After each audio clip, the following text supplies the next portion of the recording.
অনেকেই বলে অপেক্ষা হচ্ছে শুদ্ধতম ভালোবাসার প্রকাশ।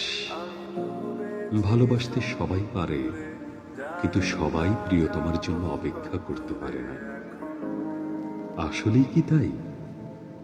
জানি না তো, হবে হয়তো। তবে অপেক্ষার কাছে আমি অনেক ঋণী।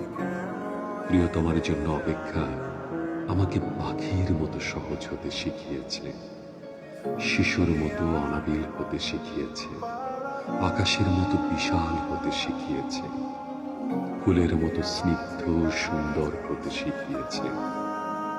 অপেক্ষা আমাকে সাগরের নীল জলরাশির মতো গভীর হতে শিখিয়েছে, প্রকৃতির মতো স্বচ্ছ হতে শিখিয়েছে, সোনালী সন্ধ্যার মায়াবী মৌনতার মতো নিবিড় হতে শিখিয়েছে। শেষ পর্যন্ত অপেক্ষা আমাকে কবিতার মায়াবী অনিন্দ ভুবনের কাছে নিয়ে গেছে। হৃদয়ের মধ্যে প্রতি মুহূর্তে অপেক্ষাকে পুষে রাখা কি কঠিন, অথচ আমি সেই কাজটি করে যাচ্ছি প্রতি মুহূর্তে কি নিদারুণ আনন্দের সাথে। আহ, অপেক্ষা, তুমি কত বেদনার্দ্র সুন্দর।